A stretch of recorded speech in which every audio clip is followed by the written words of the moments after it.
The advancements in AI, I think, are quite astonishing.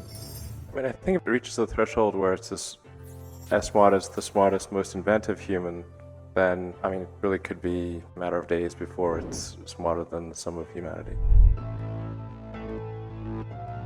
What happens when machines surpass humans in general intelligence? If machine brains surpassed human brains in general intelligence, then this new superintelligence would have undergone an event called the intelligence explosion, likely to occur in the 21st century. It is unknown what or who this machine network would become. The issue of superintelligence remains peripheral to mainstream AI research and is mostly discussed by small groups of academics. I don't think we can solve the problem just technologically. You imagine that we've done our job perfectly and we've created the most safe, beneficial AI possible, but we've let the political system become totalitarian and evil. It's not going to work out well because we're talking about human AI. Human AI is by definition at human levels and therefore is human. So the issue of how do we make humans ethical is the same issue as how we make AIs that are human level ethical. What is an actual good future? What does that actually look like? All of us already are cyborgs. So you have a machine extension of yourself in the form of your phone and your computer and all your applications. You are already superhuman. By far, you have more power, more capability than the President of the United States had 30 years ago.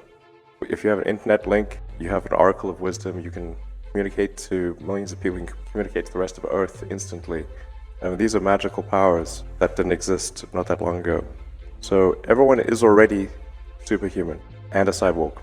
The limitation is one of bandwidth. We're bandwidth constrained, particularly on output. Our input is much better, but our output is extremely slow. If you want to be generous, you could say maybe it's a few hundred bits per second or a kilobit or something like that output. Compare that to a computer which can communicate at the terabit level. Very big orders of magnitude differences. We're headed towards either superintelligence or civilization ending. Intelligence will keep advancing. The only thing that we're advancing is something that puts civilization into stasis or destroys civilization. What is a world we would like to be in where there is this digital superintelligence?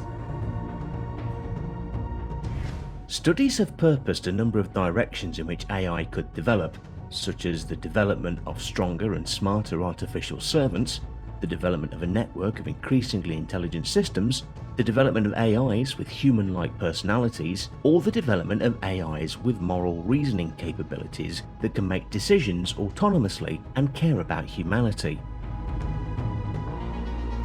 The term AI is used to mean anything from incremental improvements to the software of today's computers to the development of human-like thinking machines. However, this type of AI is an extreme case.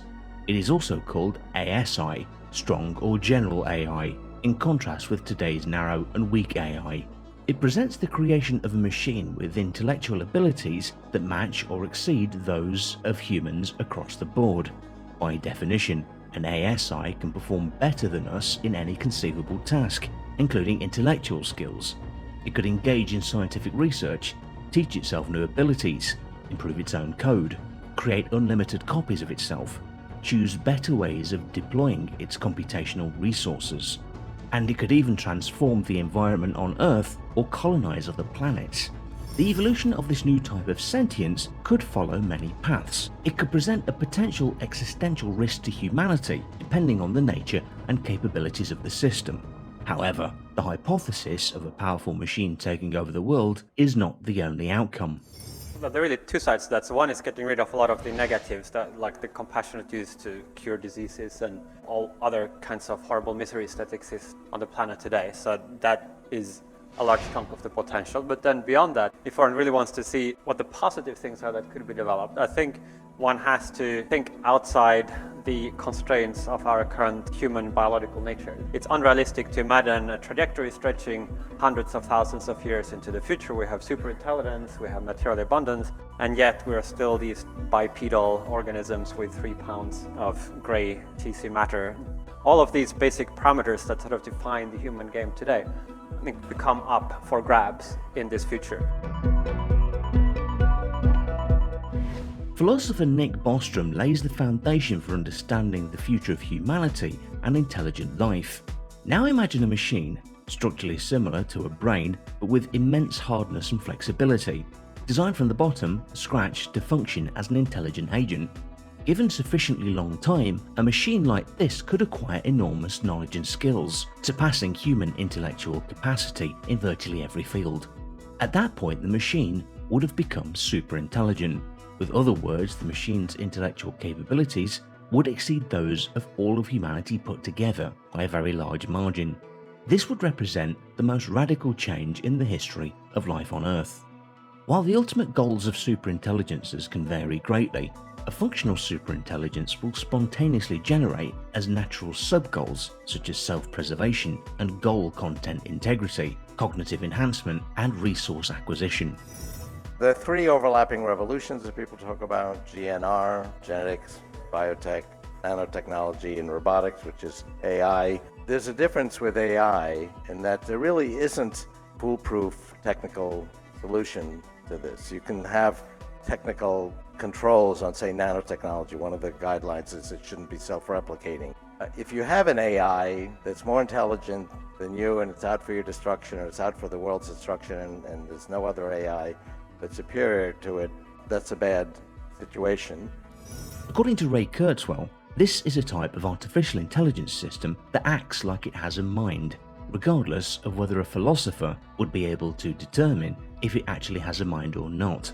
ASI is often associated with traits such as consciousness, sentience, sapience, and self-awareness observed in living beings. However, these are not necessarily characteristics of an ASI. An ASI may be non-conscious to various degrees, even if it has some degree of consciousness. It could have a non-human nature, such as a radically different mental contents from a human mind. Kurzweil described an ASI as a machine that passes what he calls the Turing threshold, the point at which the machine's intelligence will be so far superior to people that any interaction between human and machine would raise the question of whether the machine is in control. AI can be widely available. The analogy to a nuclear bomb is not exactly correct. It's not as though it's going to explode and create a mushroom cloud.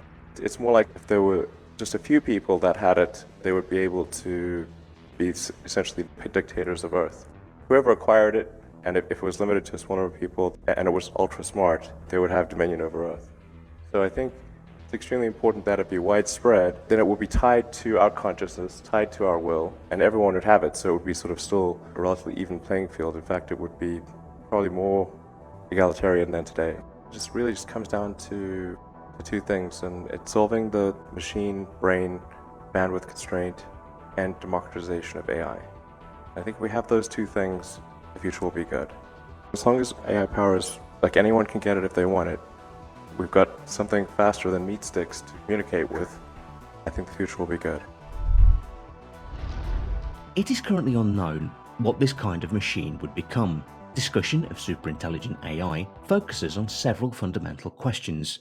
How does one create minds that are better than humans? What are the possibilities to create a friendly ASI? There are several competing ways to get there, and many are not mutually exclusive. One of the first is to simply replicate the biological brain. It is not necessary to understand exactly how a brain works to replicate it digitally. However, a superintelligent AI will need to have the ability to learn. No brain can do that without a massive database of past experiences. In order to develop a superintelligence that would benefit humanity, the process has to be done in a series of steps, with each step being determined before we move to the next one. In fact, it might just be possible to program the AI to help us achieve the things we humans may not be able to do on our own. It's not simply being able to create them and learning how they've been commanded, but it is interacting with them and evolving ourselves at the same time. It is learning how to be human after the first ASI.